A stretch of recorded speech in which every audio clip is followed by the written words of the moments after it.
Okay, so before I start measuring, I did forget something I wanted to point out. When you're hanging your drywall, you're gonna know which metal you prefer, which style, if you're gonna do bullnose or if you're gonna do square. And there's a reason for that, because how you hang your drywall is gonna allow you to hang your metal. So I don't know if you can see here in the video here, if I can zoom in later, I'll try to do it. But if you're gonna do bullnose, it has to sit back. You have to give it a gap because of the roundness, okay? So on this side, I'm gonna hang my bullnose, and it has a gap where it sits back, and you can see some of the stud. On this side, I'm gonna hang my square 90 degree metal, and so it's flush right up to it. So a way that I can show you is if you're hanging 90, you're gonna go right up to each other, right? There's no gap, it's gonna give you that. Now, if you're gonna do the bullnose, you wanna give it a little bit of a gap, so that way your bullnose goes over it. And maybe I'll do another little video with the cutoffs to show the different way in hanging that. But I just want to say that so that way you know, if you're doing the 90, your drywall wants to be tight and touching. If you're going to do the bullnose, you're going to want to be separated a little bit. You know, just back it off, I don't know, maybe ½ inch or an inch, whatever it is. But I'll take some pictures or something to show you guys that one. So again, let's start measuring and then we can go from there. Okay, for this side, on the last video I cut the bullnose. I haven't adhered it yet, I haven't installed it yet. I just did the cut for the bullnose. I'm gonna cut the metal side, the metal stick, and show you that process. So again, we're gonna start off by measuring it.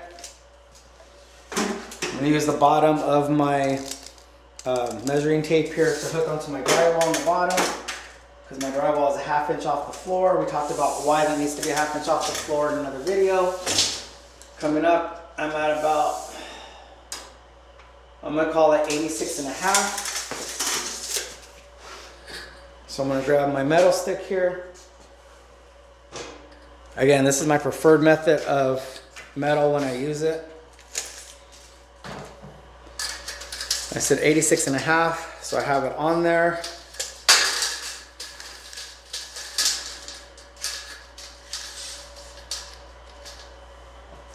Now, these don't have to be precise cuts. Your tape bed finish work is what's going to clean it up.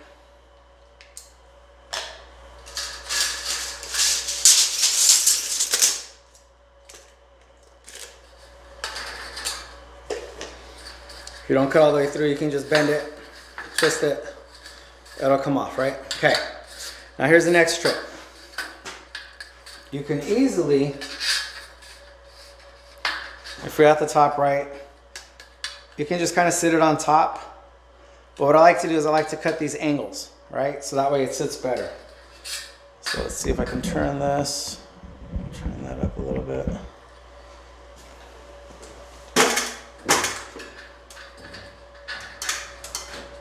So what I want to do is have this point touch. Use a clean side for this. I want to have this point touch where it's together nicer. So I'm gonna take my snips. I'm gonna cut diagonal here at an angle.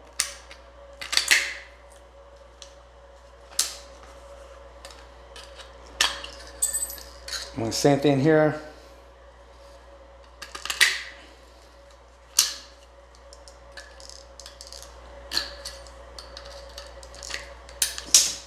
It's preferred to use sharp snips. Okay, same thing here. I'm gonna cut my angle here. All right. I don't need to measure anything. I'm basically just cutting at a 45.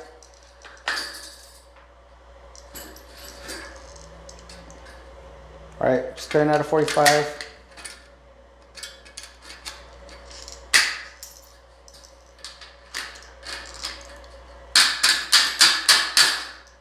Okay, so what I did is I have a point on this one, I have a point on this one, and when I get up there, it's going to create something that's going to be more of a, like a picture frame. So that's the idea of it.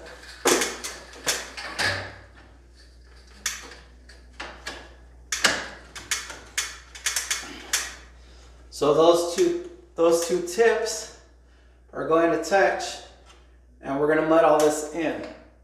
Okay? So those two tips will touch, and then we'll mud all that in. And the paper tape's going to cover all this stuff later. So it's the same process with the plastic and the paper.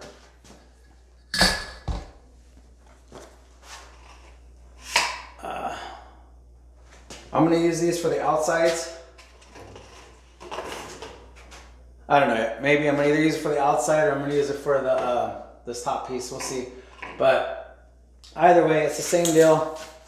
You're going to cut through it with your snips, and then you're going to cut diagonal like I would on the other ones to make sure that it's squared up. So let me do those cuts. Again, same thing. It's a hard plastic or a soft hard tape. I don't know what it's made of, to be honest.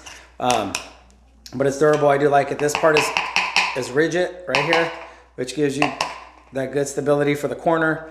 So I'm gonna cut those down and then we'll get to the next video. Okay. Okay, so I wanna show you this last one I have. It's this paper style. And I don't know, to be honest. I don't know if this is if you can use it for off angles. So in California, we didn't have a whole lot of off angles, meaning that they were at this weird degree, right? Like, I don't even know the degree, but it's a weird degree. All of them were either like a 45 or 90, where it's just a good square corner. But I use this a lot for just the corner bead, like I said. But I guess theoretically, you could probably use it to make yourself like an angle. I guess you could use it as an angle to make it give you like a straight edge. Anyways, I'm gonna show you this last piece. I already cut the plastic. I kind of showed you how I cut the bullnose plastic. The square plastic is the same. I showed you how to cut the metal one. So with this one, you know, typically you can roll it out because I showed you before it's in a big roll in this box. Or you can just kind of place it and see roughly how much you need.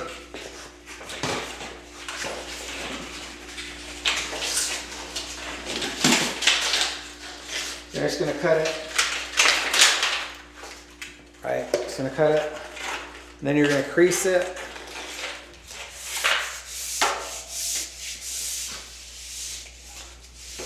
Now again, with this one, I would mud it, and the way that I would hang the drywall is where it's right next to each other. There's no gap, it's right next to each other.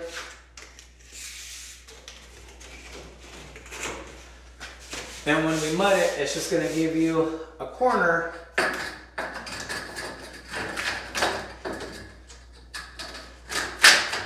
just as good as the other ones are gonna give you a corner, right?